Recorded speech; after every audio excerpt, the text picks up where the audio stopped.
الصلاة والسلام عليك يا سيدي يا رسول الله وعلى آلك وأصحابك يا حبیب اللہ۔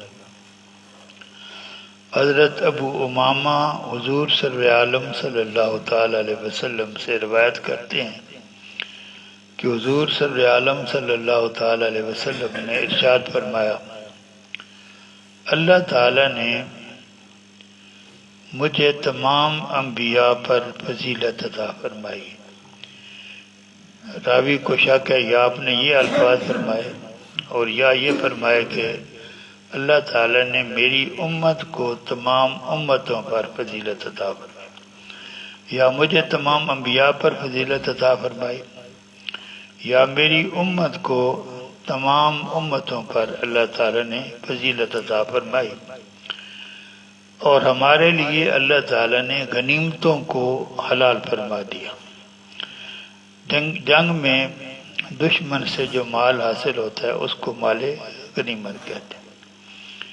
حضور صلی عالم صلی اللہ تعالی علیہ وسلم سے پہلے جو امتیں تھی ان کی شریعتوں میں بھی جہاد فرض تھا، وہ بھی جہاد کرتے تھے، لیکن ان کے لیے مال غنیمت کو تقسیم کر کے استعمال کرنے کی اجازت نہیں تھی۔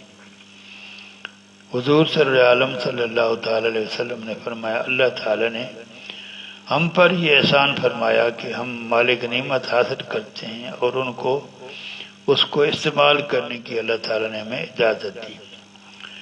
حضور صلی اللہ علیہ وسلم کی متعدد احادیث ہیں جن میں آپ نے فرمایا، مجھے انبیاء پر کہیں ہے 5 چیزوں پہ فضیلت دی گئی ہے، کہیں ہے 6 چیزوں پہ مجھے اللہ تعالیٰ نے دوسرے انبیاء پر فضیلت دی ہے، اور ان میں سے ایک تو یہ ہے، اور ایک سب سے بڑی یہ ہے کہ تمام انبیاء جو ہے وہ ایک ایک قوم کی طرف تشریف لائے تھے، اور مجھے اللہ تعالیٰ نے سارے جہان کے لیے رسول بنا کر بھیجا۔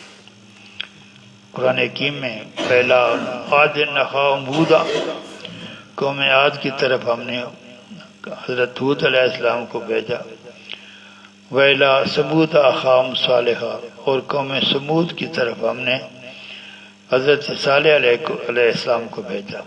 تو حضور صلی عالم صلی اللہ علیہ وسلم کی باری آئی تو فرمایا، ہم نے تمہیں تمام جہانوں کے لیے رسول بنا کر بھیجا۔ تو یہ حضور صلی اللہ علیہ وسلم کی فضیلت ہیں جو شان اللہ تعالی نے آپ کو عطا فرمائی ہیں، کسی اور نبی کو بھی عطا نہیں فرمائی۔ ان میں سے ایک یہ بھی ہے کہ مال غنیمت آپ کے لیے اور آپ کی امت کے لیے حلال ہے۔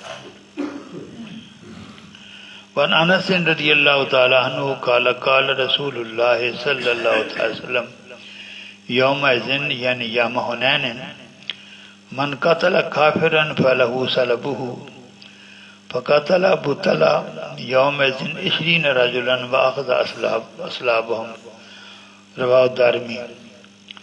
حضرت انس رضی اللہ تعالی عنہ سے مروی ہے، فرماتے ہیں کہ حضور صلی اللہ علیہ وسلم نے یوم حنین کے دن فرمایا، جنگ حنین کے دن آپ نے فرمایا، میں نے پہلے وضاحت کی تھی کہ فتح مکہ کے بعد مکہ کے ارد گرد جو قبائل آباد تھے، طائف میں قبیلہ بنو سقیف اور اس قسم کے قبائل تھے، ان کے خلاف جو جنگ ہوئی تھی اس کا نام جنگ حنین ہے۔ اس میں حضور صلی اللہ علیہ وسلم نے ارشاد فرمایا تھا، جو آدمی کسی کافر کو قتل کرے گا، اس کافر سے جو مال حاصل ہوگا، اس کے جو جسم پر اس کے ہتھیار ہیں اور اس کے اوپر جو مثال کے طور پر زرہ بکتر ہوتی ہے، یہ ان کے لیے بڑی عام ہوتی ہے، تو اس کافر سے حاصل ہونے والا جو مال ہوگا وہ اسی آدمی کا ہے جس نے اس کو قتل کیا ہے۔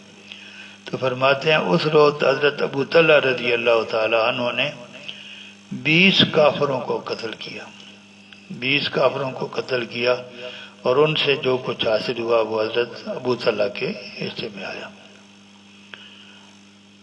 اس حدیث پاک کو امام دارمی نے روایت کیا۔ وعن عوف بن مالک الاشجعی خالد بن ولید رضی اللہ تعالی عنہما ان رسول اللہ صلی اللہ علیہ وسلم قضا فی السلب للقاتل ولم یخمس السلب، رواہ ابو داود۔ حضرت عوف بن مالک اشجعی اور خالد بن ولید رضی اللہ تعالیٰ عنہ دونوں سے مروی ہے کہ حضور صلی اللہ تعالی وسلم نے یہ فیصلہ فرمایا کہ کسی کافر کے جسم سے جو مال حاصل ہوگا، جو اس کے کپڑے وغیرہ، وہ اس کو ملیں گے جو جس نے اس کو قتل کیا، اور اس مال میں جو ہے وہ یہ مال تقسیم نہیں ہوگا، وہ 5واں حصہ پہلے حضور صلی اللہ علیہ وسلم کے خانوادے کا کاٹتے ہیں، باقی سب میں تقسیم ہوتا ہے۔ تو حضور اس مال میں جو کسی کافر کے جسم سے حاصل ہوتا ہے اس کو تقسیم حضور صلی اللہ علیہ وسلم نے کرنے کا حکم نہیں دیا۔ عن عبداللہ ابن مسعود رضی اللہ تعالی عنہ قال نفلنی رسول اللہ صلی اللہ علیہ وسلم یوم بدر سیف ابی جہل وکان قاتلہ، رواہ ابو داود۔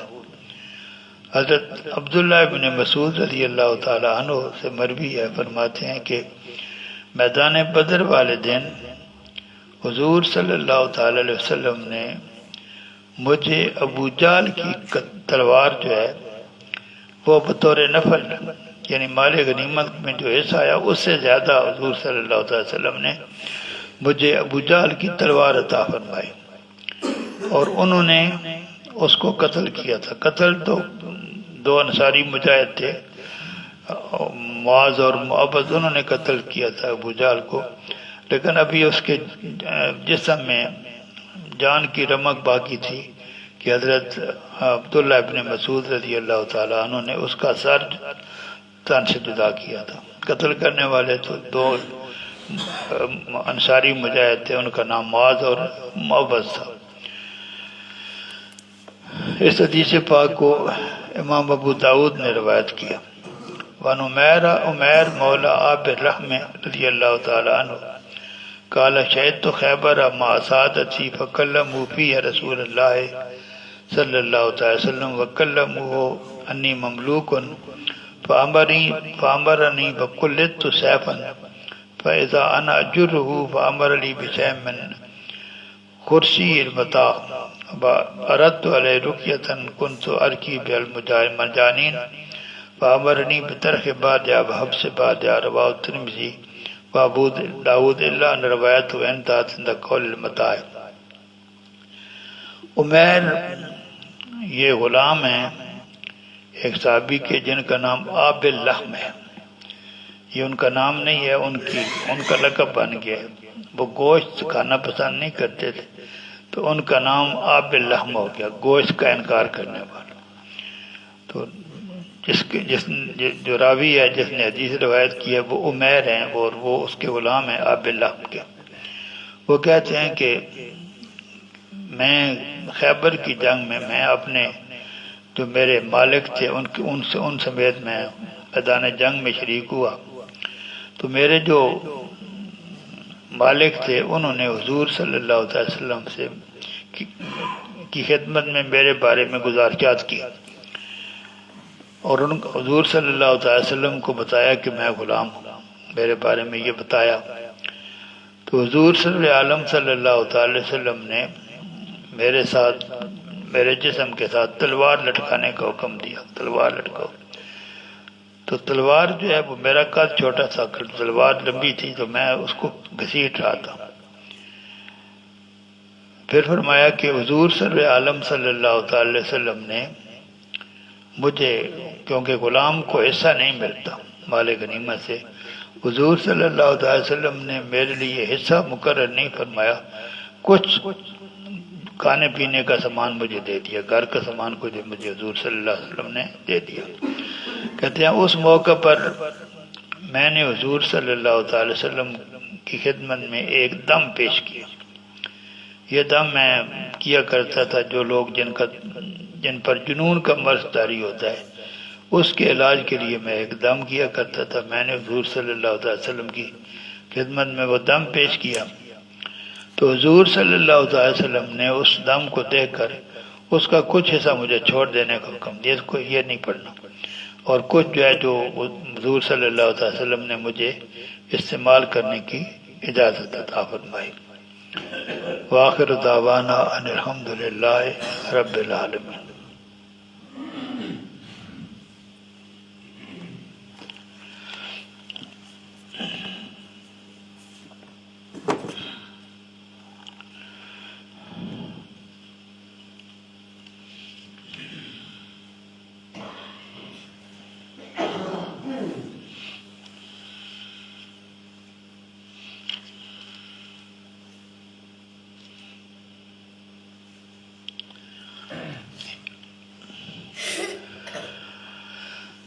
روزے کی نیت مثال کے طور پر رمضان کا روزہ ہے، کوئی آپ نے منت مانی کہ فلاں دن مقرر کر دیا، فلاں دن جو ہے وہ اس دن میں روزہ رکھوں گا، یا نفل روزہ جو آپ اپنی مرضی سے رکھا، ایسے جو روزے ہیں ان کے لیے نیت کرتے وقت یہ مقرر کرنا ضروری نہیں ہے کہ میں فلاں روزہ رکھ لوں۔ یکم رمضان ہے، آپ روزہ رکھیں گے یکم رمضان کا ہی ہونے، آپ نے متعین کیا ہے میں 15 محرم کو روزہ رکھوں گا، پہلے نیت مانی، 15 محرم آگے آپ نے جب روزے کی نیت کی تو آپ کی وہی ہوگی۔ اسی طرح کوئی نفل آپ کہتے ہیں میں آج روزہ رکھوں گا تو آپ آج کا روزہ رکھ لیں گے، یہ آپ کی نیت ہے۔ اس قسم کے روزوں کے لیے یہ ضروری نہیں ہے کہ روزے کا وقت شروع ہونے سے پہلے آپ نیت کریں، یہ نیت جو ہے یہ دعوی کبریٰ تک ہو سکتی ہے، دعوی کبریٰ رات کو بھی آپ کر سکتے ہیں، صبح سویرے بھی کر سکتے ہیں، دعوی کبریٰ سے پہلے اگر آپ نے نیت کی تو آپ کی نیت ہو جائے گی۔ دعوی کبریٰ یہ کیا ہے؟ 2 دن ہم استعمال کرتے ہیں ایک روزے کے لیے، ایک عام دن۔ عام دن تو سورج طلوع ہوتا ہے شروع ہوتا ہے، سورج غروب ہوتا ہے تو ختم ہو جاتا ہے، یہ دن۔ اور روزہ جو ہے وہ صبح صادق طلوع ہونے سے شروع ہوتا ہے، یہ تقریباً طلوع آفتاب سے تقریباً 1.5 گھنٹہ پہلے شروع ہوتا ہے، طلوع آفتاب سے تقریباً 1.5 گھنٹہ پہلے شروع ہوتا ہے، اور ختم یہ بھی جو ہے غروب آفتاب پر ہوتا ہے۔ تو یہ دعوی کبریٰ جو ہے اس کا خاص تعلق ہے جس کو ہم عموماً غلطی کی جاتی، جو 2 چیزوں کو ہم نے ذہن میں رکھنا ہے، ایک ظہر کی نماز کا وقت اور دوسرا روزے کا وقت۔ تو ظہر کی نماز کا وقت اس وقت شروع ہوتا ہے جب سورج طلوع ہونے سے لے کر سورج غروب ہونے تک جتنا وقت ہے اس کا نصف نکالتے، اس کا نصف نکالتے، اور وہ نصف جو ہے اس کو جمع کرتے ہیں طلوع آفتاب کے ٹائم میں، تو وہ وقت جب وہ وقت آ جاتا ہے جب ظہر کی نماز کا وقت شروع ہو جاتا ہے۔ آج کا دن جو ہے یہ سورج طلوع ہوگا 7:04 پر اور سورج غروب ہوگا 5:04 پر۔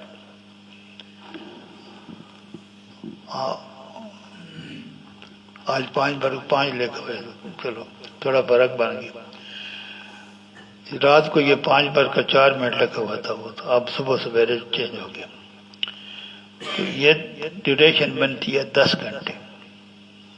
کتنی گھنٹی ہے؟ اس کا آدھا کتنا بنتا ہے؟ 5 گھنٹے۔ اگر 7 جو ہے وہ 5 منٹ میں 5 گھنٹے جمع کریں تو 10 یہ 12:04 بنتے ہیں۔ آج جو ہے اگر آپ دیکھیں گے ٹائم ٹیبل تو 12:04 یا 5 پر یہ بنا ظہر کا وقت شروع ہوگا۔ جو زوال کا وقت ہے جس وقت نماز نہیں پڑھی جا سکتی، وہ متعین کرنے کے لیے وہ دن دیکھا جاتا ہے جو دن صبح صادق سے شروع ہوتا ہے، اس کا جو نصف ہے یہ اس سے 45 منٹ پہلے ہوتا ہے، وہ 11:19 پر۔ آج کے لیے وہ 11:19 پر۔ وہ کیسے نکالا ہم نے؟ سورج صبح صادق طلوع ہونے سے لے کر سورج غروب ہونے تک جو ٹائم تھا اس کو آدھا کیا، یہ بنتا ہے 11:19 پر۔ یہ 44-45 ہے۔ ہمارے ہاں عام طور پر جو ٹائم ٹیبل بنے ہوتے ہیں ان میں صرف 10 منٹ لکھے ہوتے ہیں، وہ ٹائم جس میں نماز پڑھنے کی اجازت نہیں ہے۔ یہ غلط ہے، یہ غلط ہے۔ یہ کم از کم جب ظہر کی نماز کا وقت شروع ہوتا ہے اس سے 44-45 منٹ چینج ہوتے رہتے ہیں پورے سال میں، جب دن بڑا ہوتا ہے کبھی چھوٹا ہوتا ہے۔ تو 40-45 منٹ کا ٹائم جس کو ہم صرف جو ہے نا وہ نماز، جس وقت میں نماز پڑھنے کی اجازت نہیں ہے، عام طور پر صرف 10 منٹ وہ سمجھے جاتے ہیں، وہ غلط ہے۔ یہ 44-45 منٹ کا ٹائم ہے جس میں ہم غلطی سے زوال کا لفظ اس کے لیے، زوال کا لفظ تو اس کے لیے جب سورج ڈلتا ہے، یہ تو زور کے سٹارٹ ہونے کا ٹائم ہے۔ جس ٹائم میں کسی قسم کی نماز پڑھنے کی اجازت نہیں ہے وہ وقت جو ہے وہ 44-45 منٹ ہوتا ہے، 10 منٹ نہیں ہوتا۔ یہ عام طور پر یہ ایسی غلطی ہے جو عام کی جاتی ہے۔ وآخر دعوانا الحمدللہ رب العالمین۔